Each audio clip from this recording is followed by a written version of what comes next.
دوشنبه است و متخصص پخش نوارهای تکرار گلافشون سرای و این متخصص هم از شهر دوشنبه است.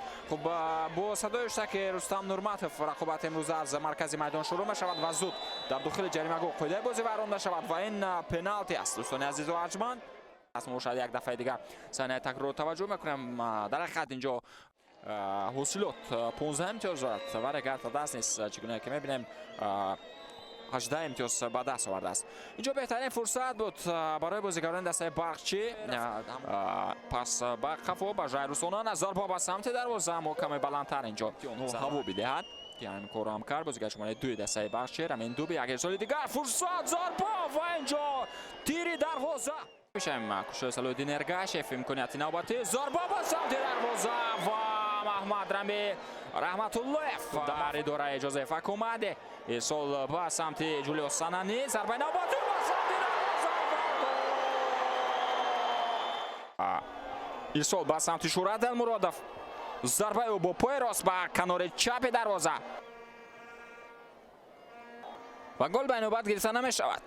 داور چگونه که دیدم اشاره کرد که جوزف اکوماتی هنگامی که توپ را با ایصال کردن در حالت نوبازی بود اکوماتی. حالا باشد حمله دسته برقچی ضربه اسلام زویر بهترین خط دفاع را دسته استقلال دارد و بدترین خط دفاع را دسته سردار. یک امکانیت دیگر، یک فرصت دیگر. شریپوف حمله دسته حاصلات توسط کنار چپ ادامه دارد. ایصال نوبتی از جانب ارگاشف فرصت برای دسته حاصلات ضربه و گل.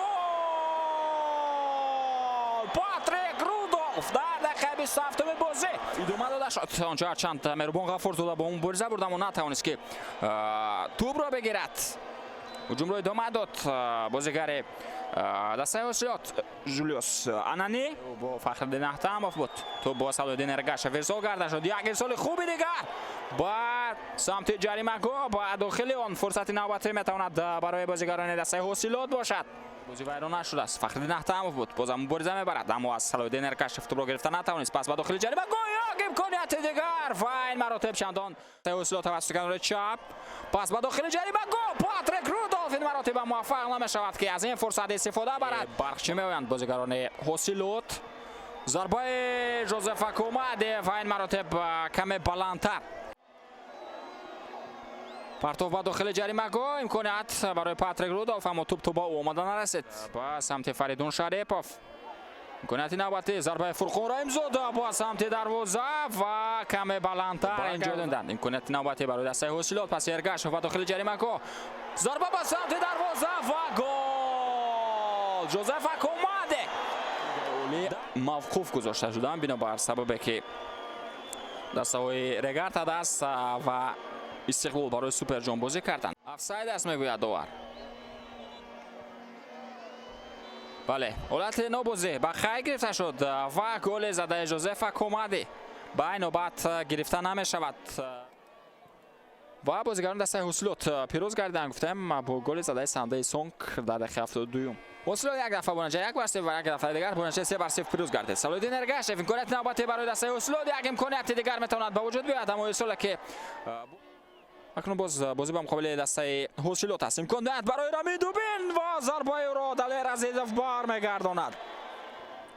فرخان رحیم زاده اینجا اونانموی خیلی مهران مدامینوف بود که توپ را از بازیگر دسته حاصلات گرفت. رامین دوبی هم در ادامه میده ضربه با سمت دروازه و دلیر عزیزов در اداره ظریف زاده پرتافت نوبتی به داخل جریمه گاه امکانیت نوبتی و توپ از پهلوی دروازه از میدان بیرون می شود.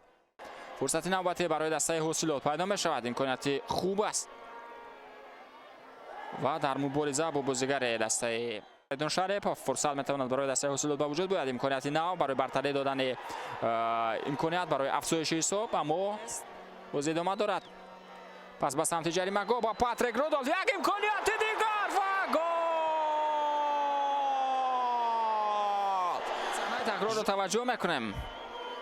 سال به سمت جوزف اکوماده بود و توانست خوب از موسی خواروف بگذرد. پس با پاتریک رودولف با جولیوس انانی اکوماده امکانیت ادامه و خفناکتر کردن حمله هست. پس جوزف اومد، ضربه با سمت دروازه و برمیگرداند. یک ضربه دیگر، اما زلایدین رگاشف در حالت افساید بود. اعتراض هم میکند.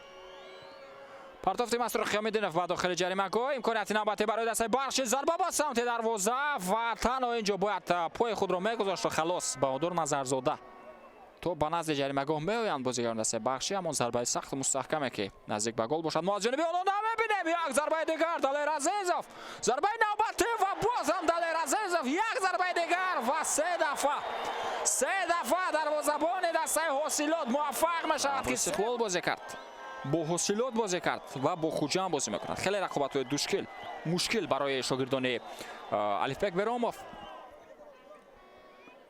همان حالتی که قاعده بازی ویران کردید. اسلام زویرف در نزد توپ، ضربه با سمت دروازه و بازم دلیر عزیزوف برمیگرداند.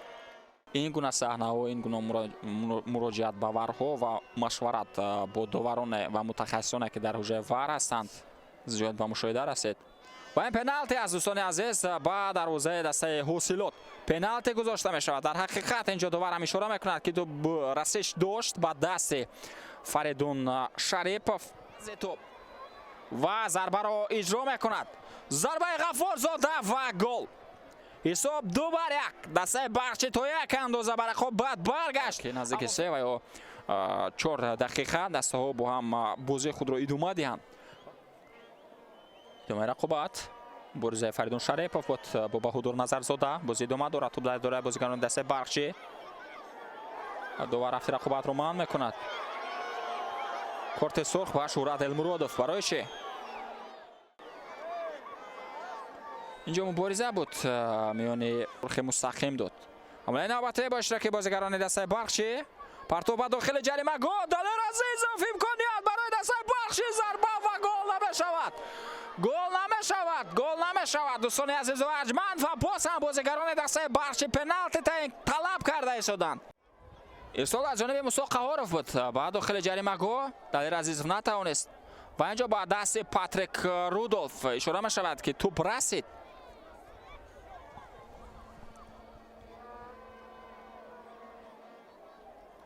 بله توپ رسید، اما در کدام حالت؟ و پنالتی نیست. توپ از میدان بیرون می شود. و با همین تمام دوستان عزیز و ارجمند صدای اشتراک رستم نورمتوف بلند گردید. تقدیم خیش را به انتها میرسانیم. فردوس عظیمزاده بودم که این رقابت را تا با آخر با شما تماشا کردم. باقی سلامت و موفق باشد و همیشه رقابت ها در دایره چمپیونات تاجیکستان در دایره لیگ عالی را پیگیری کنید. خیر.